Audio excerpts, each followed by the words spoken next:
es scheitert entweder am Schneidbrenner oder an der Zusage. Wir brauchen sowieso beides. Ja, nur wir haben die überrumpelt. Da war es jetzt wirklich nicht gut. Heute muss es sich zeigen, ob die Tour was wert ist.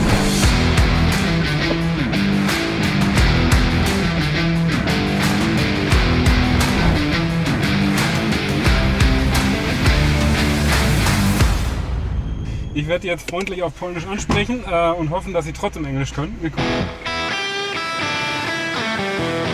Wir, die Böker Manufaktur, sind bekannt für unsere historischen Damast-Projekte und ein Klassiker in dieser Reihe ist dieses hier, das Böker Tirpitz-Damast.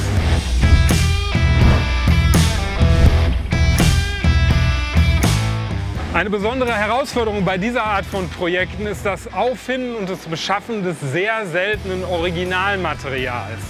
Im Fall der Tirpitz ist es so, dass der Vorrat, den wir einmal vor längerer Zeit beschafft haben, sich dem Ende neigt und dass es die alte Quelle nicht mehr gibt.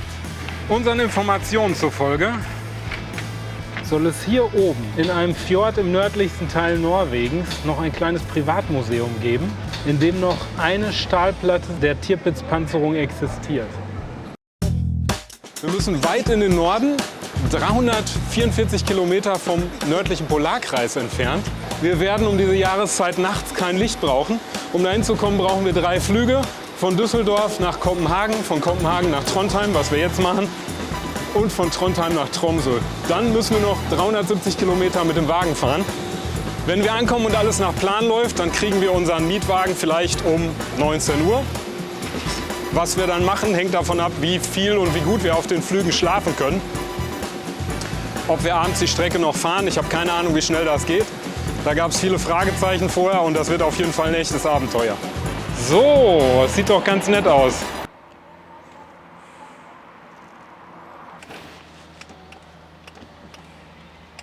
Justeta Forover und Backover. Die sind hier nicht. Okay, so you have to shift it. Yeah, it's fine.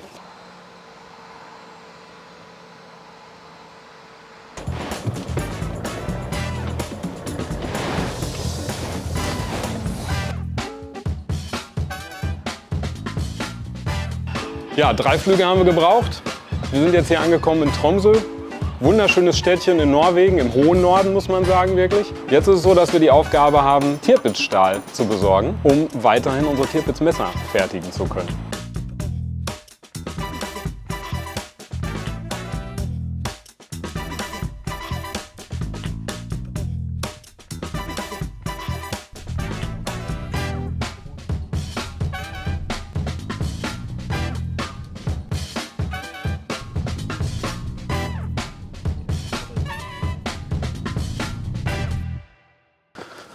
So, ist spannend natürlich, nach 14 Jahren, seit ich hier meinen Tauchgang gemacht habe, mal wieder hier zu sein.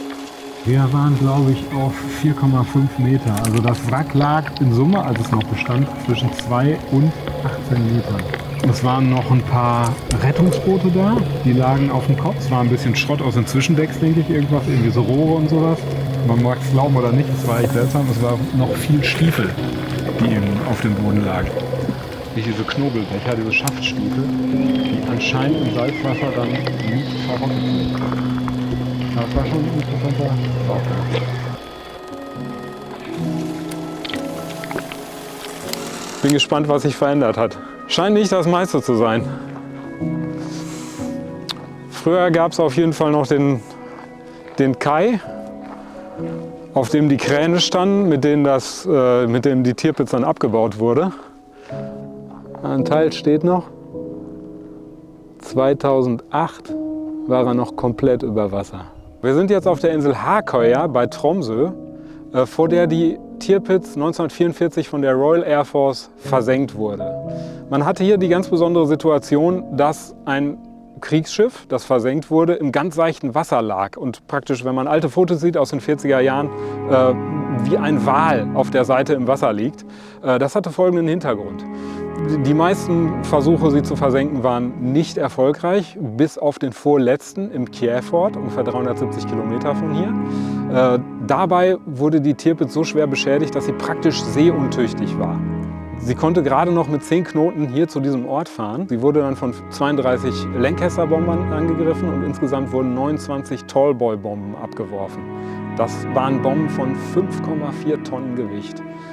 Davon erhielt sie zahlreiche Nahtreffer, die den Rumpf beschädigten, und außerdem 3 Volltreffer. Der Plan, dass sie nicht kentert, ging nicht auf. Sie kenterte letztendlich und damit war die Schlacht entschieden. Die Tirpitz war dann zunächst Eigentum des Vereinigten Königreichs und es wurde zunächst alles abgebaut, was irgendwie von militärischer Bedeutung erschien.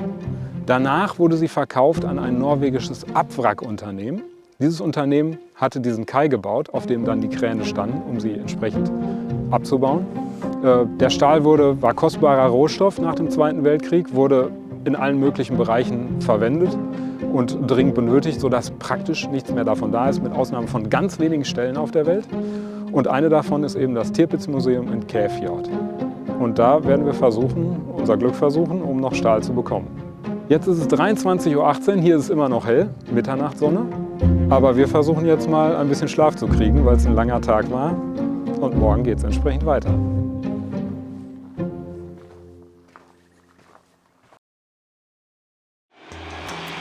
Ja, guten Morgen. No life before coffee. Wir haben noch keinen Schneidbrenner, uns kann keiner etwas von dieser Platte abmachen, außer wir selbst. Wir haben noch keine Palette, um es zu verzurren. Wir müssen halt schauen, ob das in unseren Mietwagen geht alles. Dazu kommt, wir haben die Zusage vom Direktor des Museums, dass wir Stahl bekommen werden, der selber aber nicht anwesend sein wird. Yes, but I will not be at the museum at that stage. Would be someone there? Is the museum open? Yeah, museum is open. It's open. Das hat sich am Telefon alles nicht so ganz erschlossen. Thank you very much, Mr. Blomqvist. Have a good time. Yeah. Bye.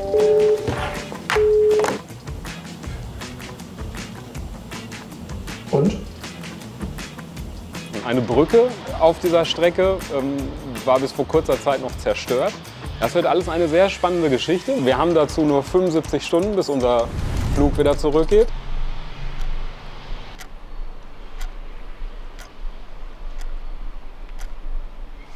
Okay, gehen wir es an.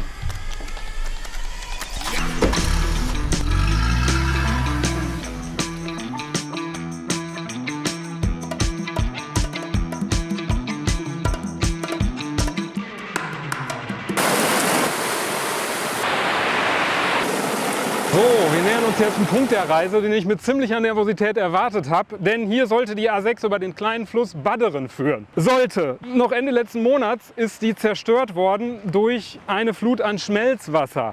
Wenn sie nicht da ist, dann endet die Reise genau an dieser Stelle. Jo, aber das sieht gut aus.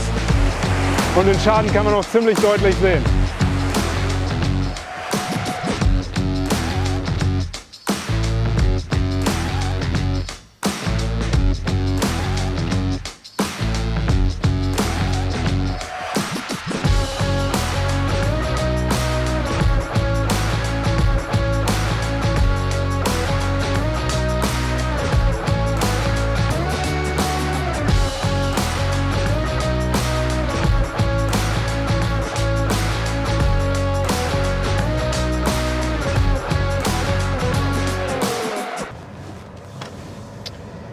So, Tag X. Heute muss es biegen oder brechen. Wir versuchen jetzt, wie gesagt, einen Brennschneider zu kriegen. Die beiden Werkzeugverleih, die habe ich halt gecheckt. Die haben keine Brennschneider, die haben mir aber 3 Adressen gegeben. Da habe ich vorher nicht angerufen. Ich kenne diesen Effekt, dass sie am Telefon zusagen und dann überlegen. Dann dauert es ein paar Tage. Naja, ich müsste den Chef fragen oder sonst was. Und dass sie sich dann wieder zurückziehen. Deshalb lieber, wenn die sagen, okay, ihr könnt einen haben, wir nehmen mit. Hier liegt so viel alter Stahl rum und Schiffe, also hier muss jemand einen Brennschneider haben und wir werden auch jemanden finden, der uns einen mitgibt.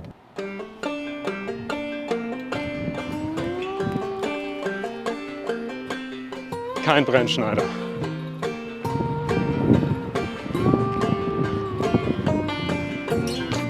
Weiter geht's. Nein, negativ.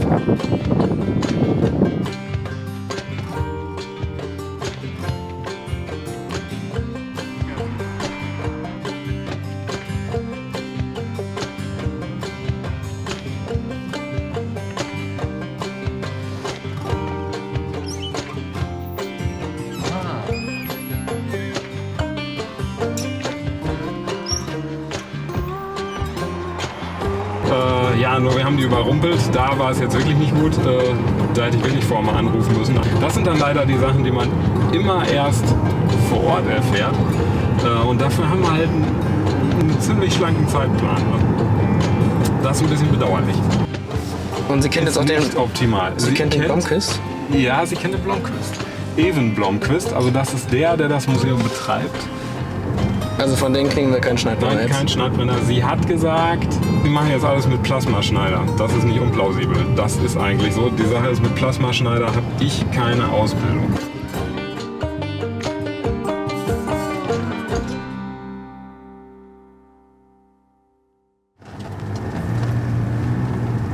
Ich frage mich, ob wir nicht doch zum Museum fahren.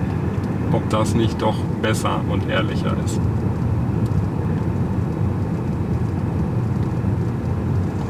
Als hier jetzt Brennschneider zu suchen.